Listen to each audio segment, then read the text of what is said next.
This video is on the science of happiness, particularly about the relationship between focusing and happiness. And it's based primarily on a paper called A Wandering Mind is an Unhappy Mind, which was published in the Journal of Science. It's now a classic paper, and the Journal of Science is one of like the big three, so to speak, in terms of academic scientific publishing, kind of like being in if you have the Super Bowl, NBA Finals, and World Series, this is one of those big three. Now, what this paper explains, there's a number of fascinating things in there, but the title really says it all. A wandering mind is an unhappy mind. And in this study, they basically tried to measure people and ping them and assess them, in the moment based on what they were doing and what their state of mind was, and map out over time how happy they were, and then identify patterns or trends in this huge collection of data. And what they found is, I think, really counterintuitive and quite fascinating. They said that regardless of the activity you're doing, whether it's an activity that you really enjoy or an activity that you don't like so much, more mind wandering leads to less happiness.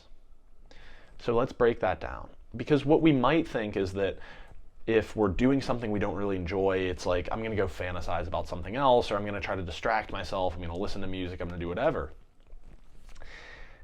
What the researchers found in this paper is that that actually makes us less happy.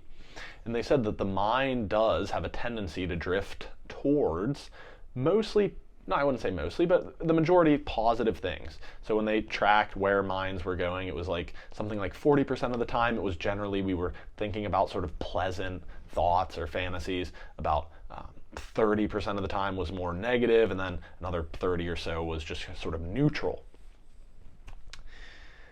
But again, it also didn't relate so much to the activity itself. So we might say, of course, if I'm making love, or if I'm, playing a sport, something I really, really enjoy, and I'm getting distracted, that's going to make me less happy. That one's obvious.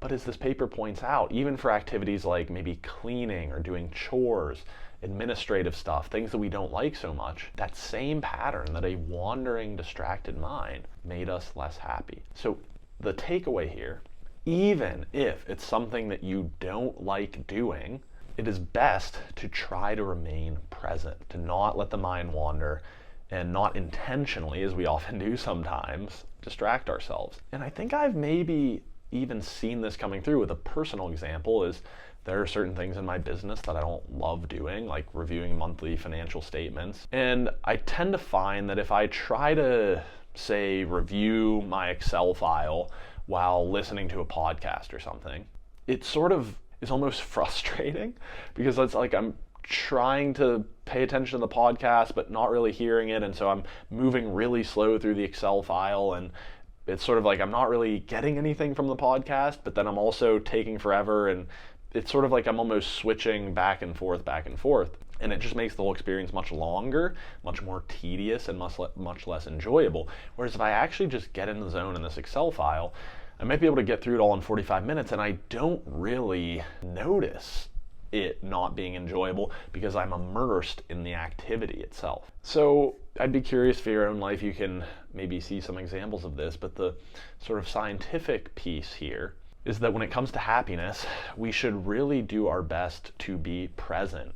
And I have a lot more content on how we can train our capacity to be present and be focused with mental training and meditation practices. But I think I'll hold off on going down that entire rabbit hole and just say that there is literature that suggests that focus, or the ability to be present, is something that we can train with as little as 10 to 13 minutes a day of meditation. And folks like Richie Davidson and Wendy Suzuki, who have looked at sort of how much meditation is needed to change the brain. And well, it's not 10 minutes one time, it's consistent, but it's a pretty small amount that can improve our capacity to focus. But what this classic paper finds is simply what the title says. A wandering mind is an unhappy mind. So regardless of if it's an activity that we really enjoy, or maybe one that we don't enjoy so much, it is much better to try to remain present and remain focused. So if you want more short lessons on the science of happiness, you can check out my YouTube channel. You can follow me on social media at Jackson Kirchis. Or if you want slightly longer form life lessons from my various experiences, such as being a Zen monk, teaching about happiness, owning a training company, whatever, you can find that at studyhappiness.blog. I will see you next time.